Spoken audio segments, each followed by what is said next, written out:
Have you ever wondered why it took so long for you to be recognized as autistic or ADHD?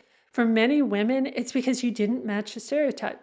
The diagnostic model was built in a way that left out a lot of people. And it didn't just miss women, it also missed quiet boys, high masking men, and anyone whose traits showed up differently. The truth is, autism and ADHD aren't gendered, but the expectations around them are. So today, we're going to break down why so many women and some men were missed and how those stereotypes were created. Now, to understand why so many people were overlooked, we have to start with where the stereotypes came from. When autism was first studied, the research focused mostly on young boys with visible traits such as meltdowns, repetitive behaviors, and social withdrawal. ADHD was defined the same way, through boys who disrupted classrooms, couldn't sit still, or constantly interrupted. Those were the cases that stood out, and over time, that became the model of what autism and ADHD were thought to look like.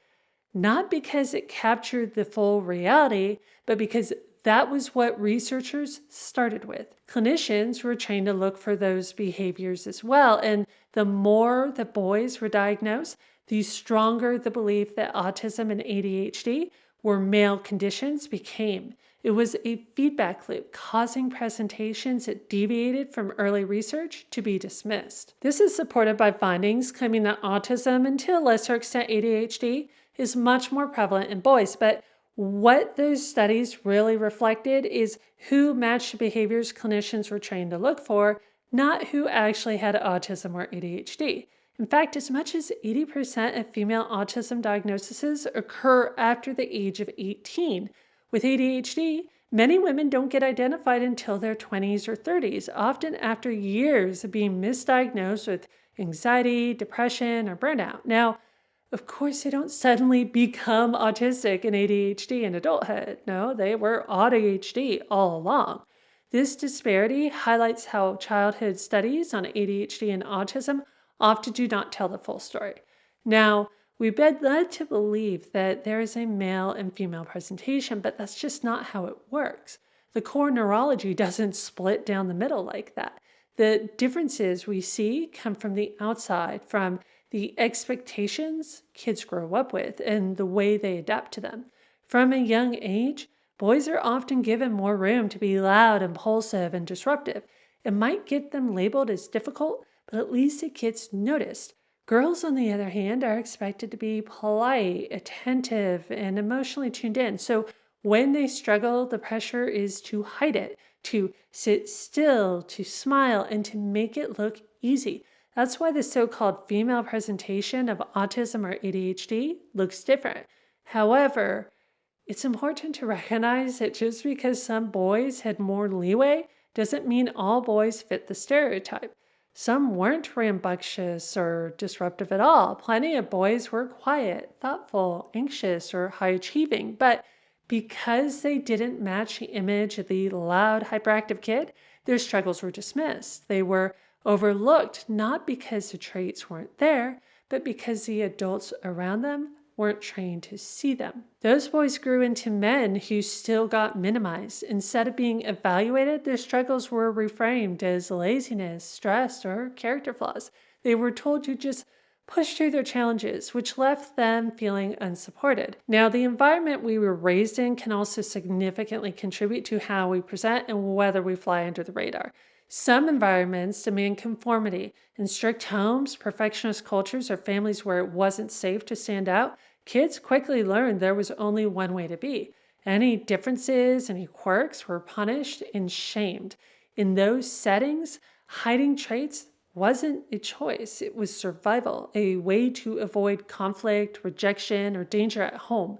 That's why masking isn't really about gender. It's about what gets rewarded, what gets punished, and what feels safe. And for many, it became the only way to get through childhood. Another factor that can hide autism or ADHD is intelligence. Now, being smart doesn't mean you struggle less, but it can give you extra tools to cover it up. People with higher intelligence may be quicker to pick up on social scripts, routines, or explanations that help them pass as neurotypical. They can invent workarounds, rationalize their difficulties, and create systems that make their struggles harder to see. Sometimes those strategies even fool them, making their struggles invisible until something breaks down. However, not everyone with high intelligence masks effectively or even chooses to. Some find it trivial or not worth the effort, and plenty of people with average intelligence mask extremely well, especially if survival or acceptance demanded it.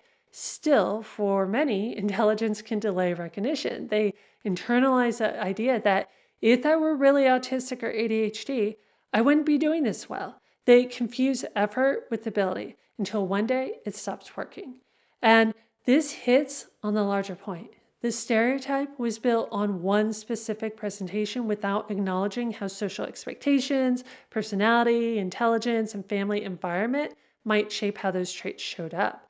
This does not mean you're less autistic or ADHD. It just means you didn't match the presentation people were trained to expect. That's exactly why I started AuDHD, because trying to make sense of this on your own can feel impossible. Here, we get to piece it together by sharing, comparing, and connecting our experiences. Remember, a hub only works because of its connections. You're what keeps this hub, this community, strong. You belong here and you matter here. And if you'd like to keep building those connections beyond YouTube, you can join us on Patreon. There's a free option with periodic live streams and resources just for members. You'll find the link in the description down below. Together, we're building a community that finally makes sense of AuDHD. Thank you so much for joining me today. I will see you next time.